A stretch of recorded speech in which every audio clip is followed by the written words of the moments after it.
Buenos días, ¿me escuchan bien? Muchísimas gracias por la participación en esta jornada. Mi tema toca sobre los roles familiares dentro de los guetos. Ya vamos a ir avanzando en lo que fue, Nina nos habló sobre lo que fue las historias de las familias hasta el inicio de la guerra, ¿sí? Y vamos a entender un poco cómo se da el proceso muy rápidamente de guetización y qué pasa con las familias cuando tienen que vivir dentro de los guetos, ¿sí? ¿Qué ocurre con ellos? En septiembre de 1939 empieza la Segunda Guerra Mundial. Alemania invade Polonia y la Unión Soviética invade el sector oriental de Polonia, como ven aquí en el mapa. La Polonia que es ocupada es dividida en dos partes, ¿sí? La parte oriental queda para la Unión Soviética, la parte occidental queda para Alemania. Fíjense ahí la cantidad, ¿sí? de judíos que quedan bajo la esfera de Alemania son 2.100.000 judíos. A su vez, los alemanes dividen Polonia, la Polonia que ellos ocupan, en dos. Una parte que van a anexar, son los territorios anexados al Reich, que los anexan a Alemania, y la otra parte donde se va a establecer la gobernación general. Una gobernación general que va a ser un estilo de colonia africana en Europa. Y van a gobernar esa parte de Polonia como si fuese una colonia. La verdad es que los alemanes todavía no tienen bien en claro qué hacer con los judíos, qué política instrumentar. Van a ir improvisando mucho sobre la marcha. Pensemos que todavía no tienen la idea de aniquilarlos, pero sí van pensando en alguna solución territorial. ¿Dónde enviar a los judíos? Y Reinhard Heydrich va a dar las instrucciones, ¿sí?, para que los judíos sean concentrados en guetos. O sea que el gueto surge como una solución temporal, ¿sí?, a la espera de una solución definitiva que sería una solución territorial. Todavía no están hablando del exterminio. Los nazis invaden Polonia en el 39 y recién en junio de 1941 van a empezar las matanzas sistemáticas de judíos. O sea que los van a empezar a concentrar en guetos. Fíjense ustedes la cantidad de guetos que hubo, aproximadamente 1.100 guetos. Si bien Heydrich dijo que este proceso de guetización debía darse entre 3 o 4 semanas, eso, como ven en el mapa, no se cumplió. Ahí en el mapa ven en distintos colores los primeros guetos que se establecieron en el año 1939. Se establecieron guetos en el 40, 41, 42, 43 y 44. Los guetos van a estar en la parte oriental, ¿sí? No hubo guetos en Occidente, sino en la parte de Europa Oriental. Y los judíos, como dije previamente, van a estar concentrados a la espera de una solución territorial. Cuando decidan exterminar a los judíos, cuando se tome la decisión de exterminar a todos los judíos en el año 1941, el gueto va a cambiar su concepto. Hasta este momento los guetos podían reunir a sus familias, podían vivir en sus familias. A partir del exterminio sistemático de los judíos, los guetos van a tomar un concepto productivo. O sea que quienes van a permanecer en el gueto van a ser aquellos que puedan generar actividades productivas. Ahora, ¿qué pasa con las personas que van a los guetos? ¿Sí? La suerte de esas personas no van a ser las mismas. Los guetos van a ser muy variados entre sí. Va a depender del tamaño del gueto, de la ubicación del gueto. Va a ser distinto para las familias que van a vivir en un gueto en donde estén más en las afueras, que los guetos que estén en las ciudades, que los guetos que estén en las zonas, ¿sí?, como dijimos, en los territorios anexados al Reich, como el gueto de Lodz, ¿sí? La ubicación va a tener mucho que ver en el destino de varios judíos. Si va a ser un gueto cerrado, va a ser amurallado, o va a ser un gueto abierto. ¿Sí? La relación entre el gueto, las personas del gueto y los no judíos eran buenas y podían recibir ayuda. ¿Sí? Si había muchos refugiados en el gueto, ¿quiénes son los refugiados? Son los que viven en las afueras del gueto, que deben ingresar a vivir allí. ¿Cómo se ganaban la vida? qué conocimientos tenían, ¿sí? Esto va a ser muy importante para la supervivencia en el gueto, conocimientos, contactos, si disponían recursos materiales para vivir dentro del gueto o no, y si había solidaridad, hostilidad y diferencias sociales en el gueto. Estos puntos los vamos a ir desarrollando y vemos que el gueto genera un impacto enorme en las familias. Primero, la decepción. Mucha gente de las afueras del gueto que es enviada piensan que los van a reasentar en otro lugar, que no iban a vivir en un lugar cerrado, nunca habían vivido en un gueto, o sea que es un marco de referencia totalmente distinto para estas familias, y el gueto genera un cambio económico muy pero muy impactante en ellas, especialmente para aquellas familias de las comarcas, ¿sí? Las familias de las afueras. En el gueto generalmente se situaba en una parte de la ciudad, generalmente eran barrios judíos, ¿sí? Pero donde también vivían los judíos. Lo que hacían era sacar de esa zona delimitada para el gueto a aquellos que no eran judíos y hacer ingresar a los refugiados, a los judíos de las comarcas al gueto. Esos judíos de las comarcas, ¿sí? Como ven allí en esa fotografía, entran con los puestos. Llevaban valijas, muy pocas pertenencias y tenían prohibido llevar bienes materiales de valor. Esos bienes materiales debían entregarlos a los nazis. Es cierto que muchos los ingresaban ocultos, ¿no? Porque llevar objetos de valor permitiría después mayor supervivencia en el gueto. Pero si vemos un caso, por ejemplo, en el gueto de Vilna, donde los nazis, antes de concentrarlos en el gueto, empezaron fusilando a judíos y después los enviaron al gueto, esos judíos ya vieron lo que eran capaces de hacer los nazis fusilando, entonces ni se animaban a llevar pertenencias, se entregaban todos sus objetos de valor a los nazis. Entonces, ¿qué pasa con estas familias que llegan a estos lugares, entran en estos guetos sin tener prácticamente nada para subsistir? Fíjense acá un periódico del gueto de Varsovia cómo describe las condiciones de estas familias. Dice, como entidades extranjeras, se vieron arrojados a un doble exilio en el gueto. Una mayoría decisiva de la población judía no mantiene contacto alguno con esos judíos no deseados. Entonces vemos que son rechazados también por la población judía que está en el gueto. No hay gestos de solidaridad hacia ellos. Los judíos, los refugiados van a ser los primeros en caer en la extrema pobreza, van a ser los primeros en entrar en las listas para los trabajos forzados, para los trabajos en campos, y van a ser los primeros en las listas para ser deportados cuando los nazis pidan, ¿sí? Cupos de gente para ser enviados a los campos de exterminio. Ahora, las familias rápidamente van perdiendo su sustento físico, como dije, no tenían recursos.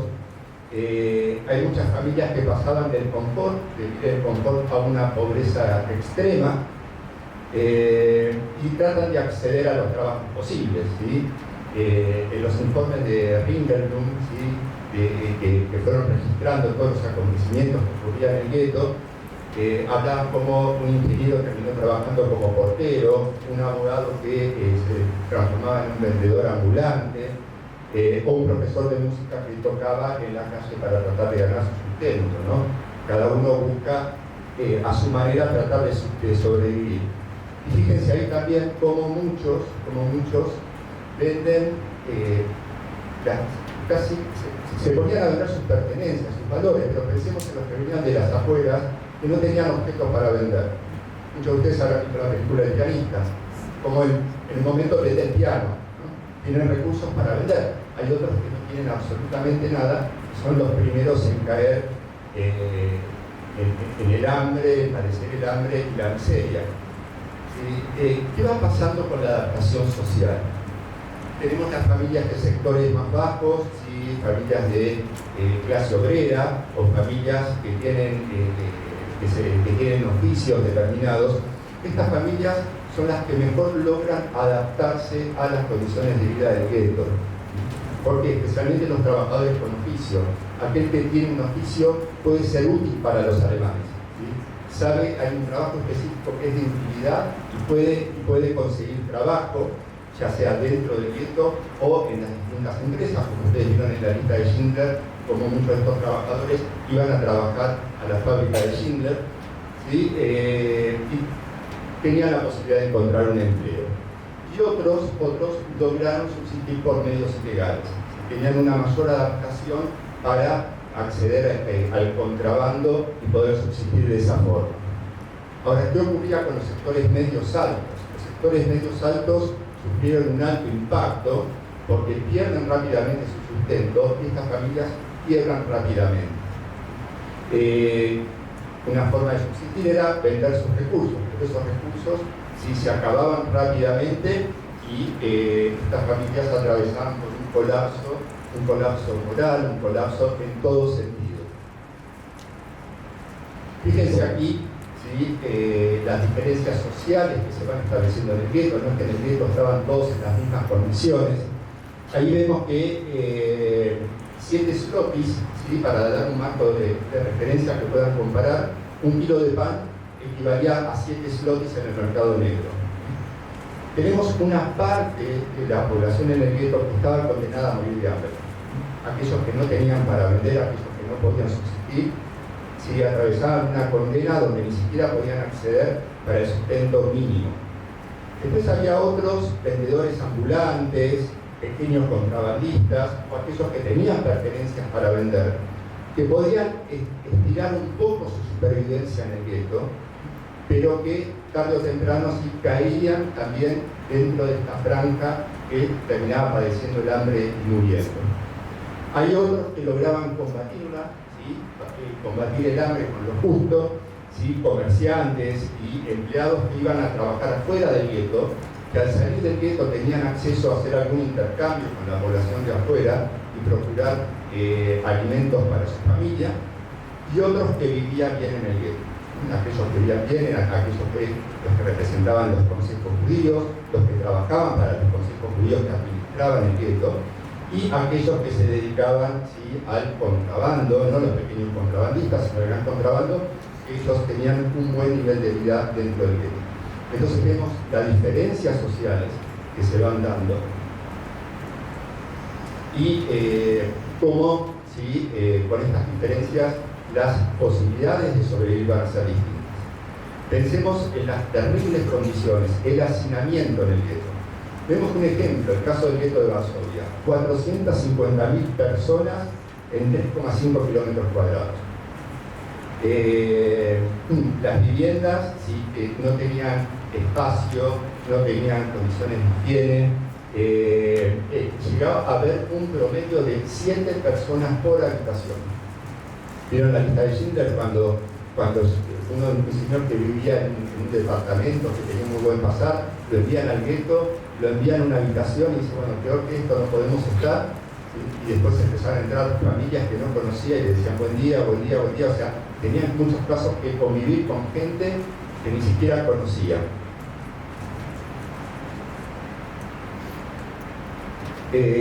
Las familias, ¿sí? Rápidamente ponen en riesgo su existencia.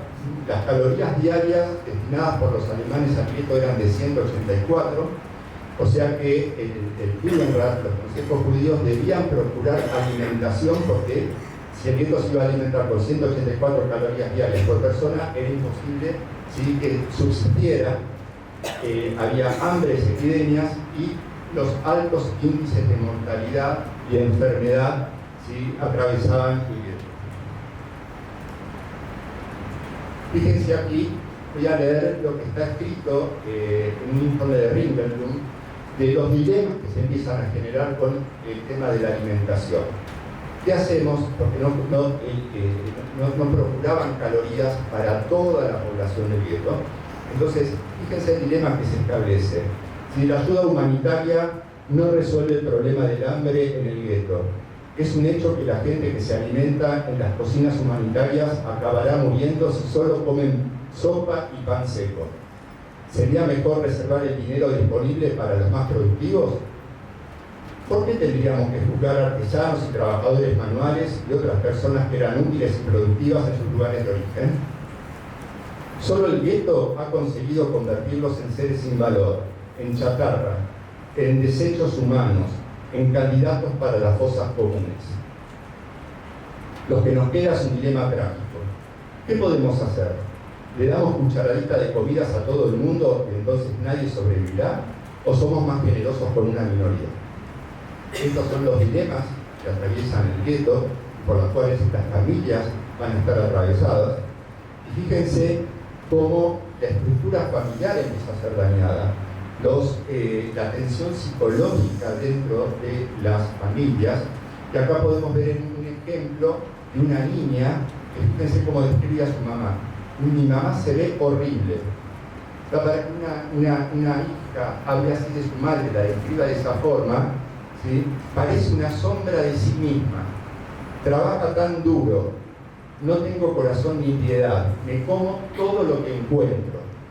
Hoy discutí con papá, lo ofendí y hasta lo insulté. Fue porque comí fideos. Cuando él lo notó comenzó a gritarme. Tenía razón. No tenía derecho de comerme esos gramos de fideos. Estaba alterada y lo insulté. Papá se paró junto a la ventana y lloró como un niño. Nadie lo había ofendido como yo lo hice. Fíjense lo que ocurre con las relaciones familiares. Una niña que se siente culpable por haber comido. Una niña que ve fea, ve horrible a su madre. La impotencia de un padre de no poder procurar el alimento a su hija, que termina llorando como un niño, y su hija se siente culpable de haber hecho llorar a su padre. Piensen ustedes, si dentro de una familia se dan estas tensiones, imagínense dentro de toda la comunidad, dentro del gueto. ¿Qué pasa con la solidaridad? ¿Sí? Cuando la supervivencia está en juego para cada persona y para cada familia. Las estructuras familiares se van deteriorando rápidamente, empieza a haber apatía, resignación y desesperación, ¿sí? Y las familias van llegando a un estado, tienen un retroceso hasta llegar a un estado primitivo, ¿sí? De abandono total, cuando no pueden sobrevivir. Entonces la pregunta, ¿sí? Cuando esta estructura familiar se va deteriorando tan rápidamente, es cómo ser padres dentro del gueto. ¿Cómo ser padres? Cuando es imposible procurar alimentos para sus hijos, cuando es imposible proporcionar educación para sus hijos, cuando es imposible brindarles protección. ¿Cómo se prepara el hijo para el futuro? ¿Se le engaña? Le hablamos de expectativas, que hay una guerra, que los nazis están perdiendo la guerra. Es mejor que nuestros hijos vivan dentro del gueto con la expectativa de un futuro feliz, de que esto es algo temporal, o hay que educarlos con la verdad, en las cuales sí, la muerte es un hecho cotidiano y hay que enseñarles a sobrevivir engañando, ¿sí? Defendiéndose. ¿Cuál es el rol que tiene que tomar su padre hacia su hijo? Los niños, en muchos casos, van a ser la fuente de supervivencia para las familias. Esos niños que logran salir del gueto por las alcantarillas, trepando los muros, organizados en bandas con otros niños para contrabandear. Muchas veces son ellos quienes llevan el alimento a su casa, pero muchos de estos niños van encontrando que sus padres van muriendo y esto lleva a una alta tasa de orfandad dentro de los guetos. Los niños, muchos de ellos quedan abandonados en las calles. Las instituciones, si los orfanatos no dan abasto para acoger a los niños, como dice aquí también el informe, a menudo familias enteras morían en un mismo día o en pocos días. Hay muchísimos huérfanos porque los adultos mueren antes, en especial los hombres. Los niños hasta 2 años simplemente no viven. Los hombres morían rápidamente antes porque eran enviados a los trabajos forzados, eran enviados a campos de trabajo forzados. Muchos de ellos ya ser enviados a un campo de trabajo forzado equivalía a la muerte. Y acá vemos también las diferencias entre aquellas familias que tenían la posibilidad económica de sobrevivir, que pagaban un impuesto en el gueto, que era un impuesto para evitar la deportación. Entonces aquí vemos también cómo las posibilidades económicas ayudaban a la supervivencia dentro del gueto.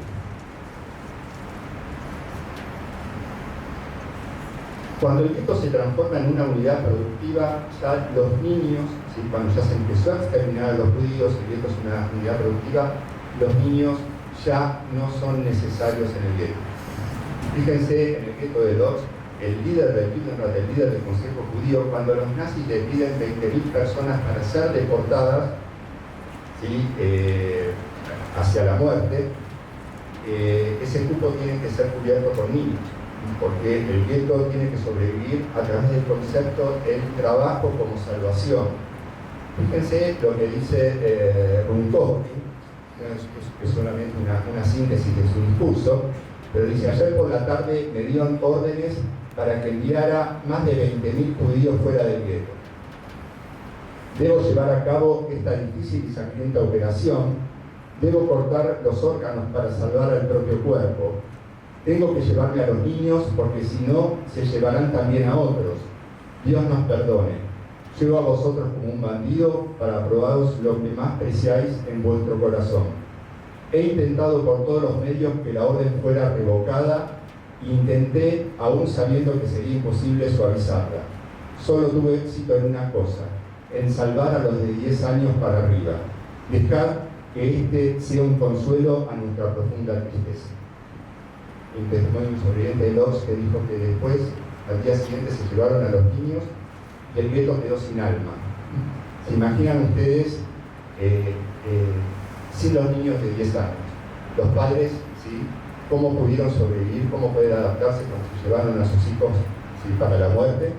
Y ahí vemos niños del gueto de Lodz, muchos de ellos, ¿sí? Antes de que se pronunciara este discurso, muchos de ellos ya se los ven desnutridos, ¿sí? Y esto, ¿sí? Es cómo poder vivir cuando se llevan a los hijos, cómo poder vivir cuando los hombres van muriendo. Y aquí hay, las mujeres en las familias van a adoptar un rol que no tenían cuando sus maridos mueren o son enviados a los trabajos forzados, asumen el rol de sus maridos, muchas de ellas haciendo largas filas para procurar comida, u otras, ¿sí? Enfrentándose a un dilema. ¿Qué hacer? ¿Trabajar o cuidar a los niños? Probablemente tenían que trabajar, pero eso dejaba en muchos casos a sus niños solos, ¿sí? Para poder sobrevivir. Y esto, digamos, fue momentos muy difíciles que tuvieron que atravesar las familias. Y fíjense acá cómo muchas mujeres cambian su rol. En el informe de Ringelblum nos cuenta, por ejemplo, una mujer de clase baja que ayudaba a su marido en una verdulería. Cuando su marido muere, no en todos casos, cuando sus maridos murieron, se hace cargo y se transforma ella en el sostén del hogar. Una mujer burguesa que no trabajaba antes, por la muerte de su marido, realiza contrabando con los clientes que tenía su marido. Y una mujer de clase alta que era nutricionista, que trabaja, ¿sí? De forma solidaria en los comedores populares.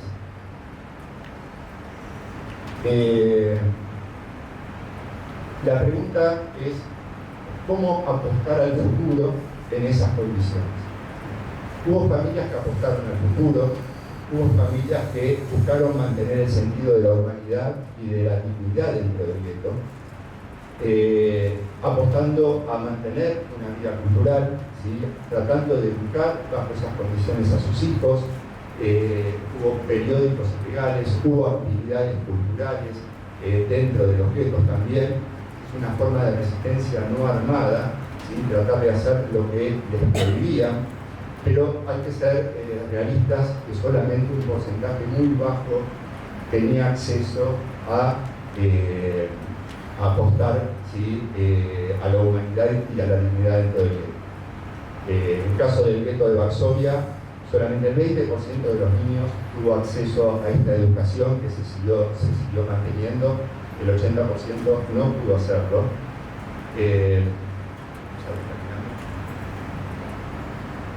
Y para ir cerrando, quiero hacer una reflexión. Fíjense, acá hay dos fotografías icónicas, seguramente las que conocerán porque son del levantamiento del gueto de Varsovia. Fueron sacadas por un fotógrafo alemán que estuvo en el informe que hicieron los nazis sobre el levantamiento. Y lo que llama la atención es que vemos niños. vemos niños menores de 10 años.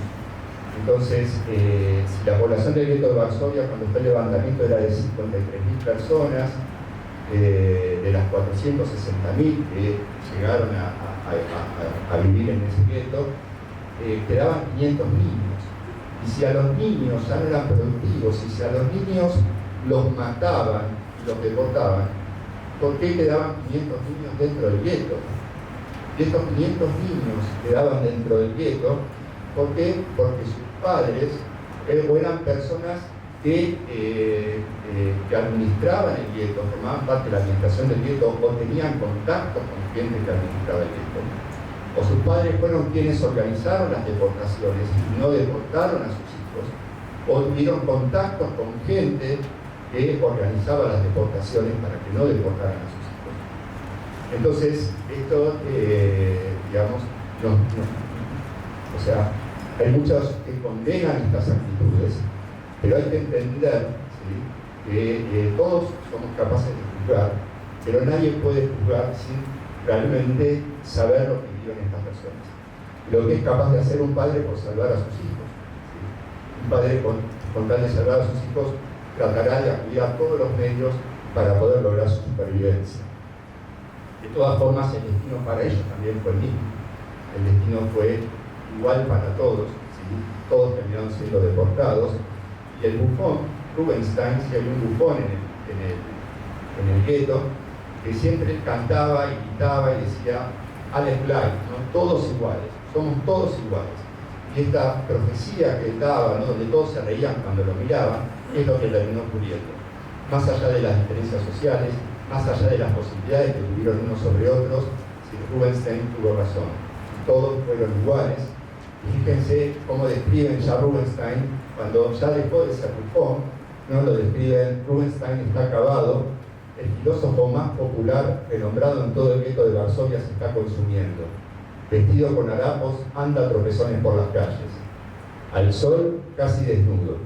Así expira una idea, un símbolo que fascinó a todo el mundo con su verdad de Alles gleich. Todos los hombres son iguales. Para terminar, ya termino, quiero terminar con una frase de Ben-Gurión, donde dice: no me atrevería a juzgar a ningún judío que estuvo allí. Los judíos que vivieron seguros durante el tiempo de Hitler no pueden juzgar a sus hermanos que fueron quemados y asesinados, ni a los que se salvaron. La tragedia es más profunda que el abismo. Los miembros de nuestra generación no probaron el infierno, que no probaron el infierno, haría mejor en permanecer humildemente en silencio. Muchas gracias.